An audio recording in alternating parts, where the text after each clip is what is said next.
আরামবাগ পৌরসভার বকেয়া ভাড়া ও ট্যাক্স আদায়ে কড়া পদক্ষেপের বার্তা দিলেন বিধায়করা। সোমবার পৌরসভা কার্যালয়ে বোর্ড মিটিং অনুষ্ঠিত হয়। উপস্থিত ছিলেন পুরসুরার বিধায়ক বিমান ঘোষ, আরামবাগের বিধায়ক হেমন্ত বাগ, পৌর প্রশাসক সমর দত্ত সহ পৌরসভার আধিকারিকরা। এদিন পৌরসভার বিভিন্ন জায়গা, বাসস্ট্যান্ড ও পার্কিং এলাকায় ব্যবসা করা অথচ দীর্ঘদিন ধরে ভাড়া না দেওয়া ব্যবসায়ীদের ডাকা হয়। বৈঠক শেষে বিমান ঘোষ জানান, পৌরসভার ভাড়া ও ট্যাক্স মিলিয়ে প্রায় 5 কোটি টাকা বকেয়া রয়েছে।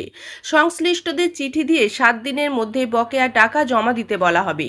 অন্যদিকে হেমন্ত বাগ জানান, পৌরসভার কর্মীদের 1 মাসের বেতন দিতে প্রায় 68 লক্ষ টাকা প্রয়োজন। পৌরসভার আয়ের অন্যতম উৎস 10টি জায়গায় দীর্ঘদিন ধরে ব্যবসা করলেও অনেকে ভাড়া দেননি। এদিন তাদের মধ্যে মাত্র 3 জন বৈঠকে উপস্থিত ছিলেন। 1 সপ্তাহের মধ্যে বকেয়া না মেটালে নোটিশের পর আইনিগত ব্যবস্থা নেওয়া হবে বলে হুঁশিয়ারি দেন বিধায়ক। ধরুন, মিউনিসিপ্যালিটিতে বেশ কিছু গুরুত্বপূর্ণ বিষয় আছে। জানেন যে এখন কোনো বোর্ড নেই, অ্যাডমিনিস্ট্রেটর নিয়োগ হয়ে গেছেন, সমরবাবু অ্যাডমিনিস্ট্রেটর আছেন। তা আমরা দুজন এমএলএ এসেছিলাম এখানে। মূল যেটা বিষয়, মিউনিসিপ্যালিটিতে প্রচুর টাকা বাকি আছে। কেউ বাস স্ট্যান্ডে, কেউ পার্কিংয়ে, বিভিন্নভাবে। তাদেরকে ডাকা হয়েছিল, তাদের টাকা 7 দিনের মধ্যে দিতে হবে, সেটা বলে দেওয়া হয়েছে। এক, দ্বিতীয় হচ্ছে অনেক ট্যাক্স বাকি আছে, এবার 5 কোটির উপর ট্যাক্স বাকি আছে। তো সবাইকে চিঠি করা হচ্ছে, জমা করতে হবে। কারণ আমি আরামবাগ মিউনিসিপ্যালিটির সকল সাধারণ মানুষের উদ্দেশ্যে একটা কথা বলতে চাই, যে যদি আপনারা মিউনিসিপ্যালিটি উন্নতি চাইছেন, উন্নতি করতে গেলে আপনাদেরকেও এগিয়ে আসতে হবে। আপনাদের যে বকেয়া টাকা ট্যাক্স, এটা সরকারের কাছে আসতে হবে। ডেভেলপমেন্ট হবে কি করে? আপনাদেরকে এগিয়ে আসতে হবে। আর যার যেখানে মিউনিসিপ্যালিটিতে প্রয়োজনীয় অর্থ বাকি আছে, মিডিয়ার মাধ্যমে আপনাদের কাছে রিকোয়েস্ট করছি, আপনারা সেই অর্থ আগামী 7 থেকে 10 দিনের মধ্যে মিউনিসিপ্যালিটি জমা করুন। নইলে আপনি বলছেন রাস্তা নেই, কি নেই, ইউ নেই, ইউ নেই, আর আপনারা নিজেরা যদি এরকম করেন তো কি করে হবে? তো করা উচিত। তো সেই বিষয়ে আলোচনা চর্চা আজকে হয়েছে। তো আগামী দিনে এই মিউনিসিপ্যালিটিতে যেভাবে খারাপ অবস্থা আছে, এখান থেকে টেনে তুলে মিউনিসিপ্যালিটিকে সত্যিকারের পৌরসভা হিসাবে দাঁড় করানোটা আমাদের মূল লক্ষ্য। পুরা হবে আরামবাগ পৌরসভায় কি আপনারা ভোট গঠনের পরেই কি সমস্ত কিছু কাজকর্ম শুরু হবে? দেখুন, আপনারা দেখেছেন যে আরামবাগ পৌরসভা দীর্ঘদিন ধরে অচলাবস্থা হয়ে পড়েছিল। সরকারের নির্দেশ অনুযায়ী এখানে প্রশাসক বসানো হয়েছে। প্রশাসক বসেছে গত 1 সপ্তাহ থেকে 10 দিন হচ্ছে। তাও মনে হচ্ছে তার থাকতে একটু কম সময় হবে। আমরা চেষ্টা করছি খুব তাড়াতাড়ি কাজগুলো শুরু করে দেওয়ার।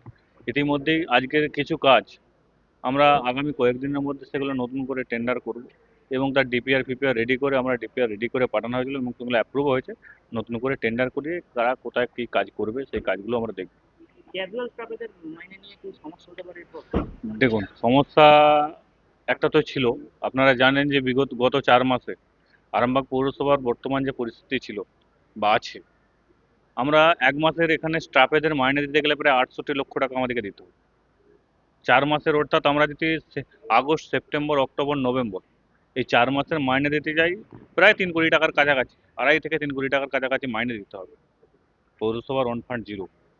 আমি জানি না কি করে এইগুলো করে আরামবাগ, যেখানে একটা হুগলি জেলার মধ্যে সব একটা বড় পৌরসভা এবং ভালো পৌরসভা আরামবাগ পৌরসভা, যেখানে একটা এখানে ট্যাক্স থেকে আরম্ভ করে বিভিন্ন ডিপার্টমেন্ট থেকে আরম্ভ করে এখানে টাকা জমা, ভালো টাকা, মোটা অঙ্কের টাকা জমা হওয়ার কথা, সেখানে জিরো। অর্থাৎ দীর্ঘদিন ধরে আজকে আমরা যে বিষয় নিয়ে আজকে মিটিংয়ে এখানে বসেছিলাম, আরামবাগ পৌরসভার মধ্যে প্রায় এমন 10 জন ব্যক্তি আছে, 10টা বিশেষ প্রপার্টি আছে, যেখান থেকে পৌরসভার একটা মাসিক ইনকাম হয়। সেই মাসিক ইনকাম থেকে দেখা যাচ্ছে যে দীর্ঘদিন ধরে তারা কয়েক বছরের পর বছর টাকা দেয়নি, পৌরসভায় টাকা জমা করেনি। যেটা পৌরসভার ইনকাম, যেটা পৌরসভার আয়, যেখান থেকে সাধারণ মানুষের উন্নয়নের জন্য এখান থেকে টাকা খরচা করা হয়। তার মধ্যে আরামবাগ বাস স্ট্যান্ড আছে, বিভিন্ন জায়গায় পার্কিং আছে, করুণা মার্কেট, যে আমাদের অ্যাপেক্স আছে, এই অ্যাপেক্স, অর্থাৎ এক একটা ব্যক্তির কাছ থেকে উল্লেখ করলে, যেমন অ্যাপেক্স যে আছে, ওনার কাছ থেকে 55 লক্ষ টাকা বাকি আছে। বিগত সরকার যারা ছিল, প্রতিনিধি ছিল, তারা কেন এইগুলোর দায়িত্ব নেয় না, আমার কিছু মাথায় ঢোকে না। আমরা তাদেরকে চাপ দিয়েছিলাম। গত 7 তারিখে আমরা নোটিশ করেছিলাম, প্রশাসককে বসিয়ে নোটিশ করেছিলাম, আপনি 3 দিনের মাথায় নোটিশ করান।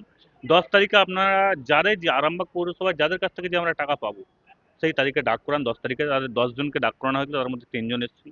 অলরেডি 2 জন টাকা দিয়ে গেছে, 1 জন দিয়ে যায়নি।